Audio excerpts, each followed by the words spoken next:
Hello friends, आज हम इस वीडियो में देखने वाले हैं कि कैपेसिटर क्या होता है। कैपेसिटर एक इलेक्ट्रॉनिक कंपोनेंट है जो बैटरी की तरह ही अपने अंदर चार्ज स्टोर करके रखता है।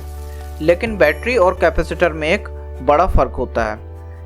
बैटरी लोड को इलेक्ट्रिकल एनर्जी स्लो और बड़े लंबे समय तक प्रोवाइड कर सकती है, लेकिन वहीं दूसरी ओर कैपेसिटर एनर्जी को बहुत ही फास्ट और एक झटके में पूरी एनर्जी लोड में रिलीज कर सकता है। चलिए अब हम एक रियल वर्ल्ड एग्जांपल से समझते हैं। आपने कभी ना कभी तो कैमरे का फ्लैश देखा ही होगा। जैसे ही हम कैमरे के बटन प्रेस करते हैं तो एक फ्लैश लाइट क्रिएट होती है। यह सब कुछ 1 मिलीसेकंड के अंदर होता है। यह सारा काम एक बैटरी के लिए करना पॉसिबल नहीं है, इसलिए हम बैटरी के साथ एक कैपेसिटर भी जोड़ते हैं। पहले बैटरी कैपेसिटर को चार्ज करती है और फिर जैसे ही बटन प्रेस किया जाता है तो कैपेसिटर अपनी सारी की सारी इलेक्ट्रिकल एनर्जी एलईडी के अंदर डंप कर देता है और बूम, एक फ्लैश लाइट क्रिएट होती है। अगर टेक्निकल टर्म्स में कहें तो कैपेसिटर एक ऐसा पैसिव कंपोनेंट होता है जो अपनी कंडक्टिव प्लेट्स के बीच में इलेक्ट्रिकल एनर्जी इलेक्ट्रिक फील्ड के रूप में स्टोर करके रखता है। एक कैपेसिटर के मेनली 2 कंपोनेंट होते हैं, फर्स्ट कंडक्टिव प्लेट और दूसरा डाइलेक्ट्रिक मटेरियल। कंडक्टिव प्लेट एक मेटल की प्लेट होती है और डाइलेक्ट्रिक मटेरियल एक ऐसा मटेरियल होता है जो करंट को फ्लो होने नहीं देता। लेकिन जैसे ही डाइलेक्ट्रिक मटेरियल को इलेक्ट्रिक फील्ड में रखा जाता है तो वो पोलराइज हो जाता है। यहाँ पर पोलराइजेशन का मतलब होता है चार्ज का इलेक्ट्रिक फील्ड के साथ अलाइन होना।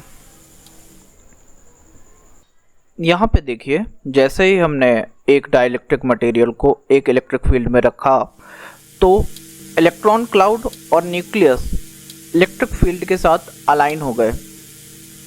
इसको और अच्छे से समझने के लिए हम चलिए स्टेप बाय स्टेप समझते हैं कि ये सारा प्रोसेस एक कैपेसिटर के अंदर किस तरह से होता है। जब आप एक कैपेसिटर को बैटरी के साथ कनेक्ट करते हैं तो बैटरी का नेगेटिव टर्मिनल एक प्लेट पर इलेक्ट्रॉन पुश करता है, साथ ही पॉजिटिव टर्मिनल दूसरी प्लेट से इलेक्ट्रॉन खींच लेता है। अब इससे क्या होता है, एक प्लेट पर इलेक्ट्रॉन ज़्यादा होने के कारण नेगेटिव चार्ज अक्यूमुलेट होने लगता है और वहीं दूसरी प्लेट पर इलेक्ट्रॉन की कमी के कारण पॉजिटिव चार्ज क्रिएट हो जाता है। डाइलेक्ट्रिक इंसुलेटर होने की वजह से इलेक्ट्रॉन एक प्लेट से दूसरी प्लेट पर सीधे नहीं जा सकते। दोनों प्लेट पर अपोजिट चार्ज पार्टिकल की वजह से एक इलेक्ट्रिक फील्ड बन जाती है। अब देखिए, यहाँ पर कैपेसिटर इलेक्ट्रिक फील्ड के रूप में इलेक्ट्रिकल एनर्जी को अपने अंदर स्टोर करके रखता है। जब कैपेसिटर का वोल्टेज बैटरी के वोल्टेज लेवल के बराबर हो जाता है तब करंट का फ्लो बंद हो जाता है, क्योंकि दोनों का पोटेंशियल लेवल इक्वल हो चुका होता है। इस कंडीशन को हम कहते हैं कि कैपेसिटर पूरी तरह से चार्ज हो चुका है।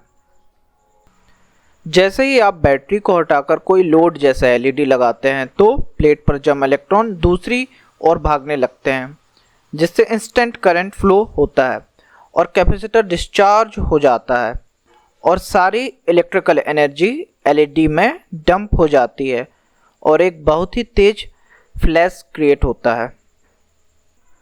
अब कैपेसिटर में कितना चार्ज स्टोर है उसको देखने के लिए हमारे पास एक फॉर्मूला होता है, Q is equal to C into V, जहाँ पे C कैपेसिटेंस होता है। कैपेसिटेंस कैपेसिटर की वो एबिलिटी होती है जो हमें बताती है कि कैपेसिटर अपने अंदर कितना चार्ज होल्ड करके रख सकता है, और V यहाँ पे वोल्टेज है और Q यहाँ पे रिप्रेजेंट करता है चार्ज को। कैपेसिटेंस की जो यूनिट होती है वो फेराड होती है। हम कैपेसिटर को फेराड में मेज़र करते हैं। इतने ध्यान से सुनने के लिए बहुत बहुत आपका धन्यवाद। आज के लिए इतना ही।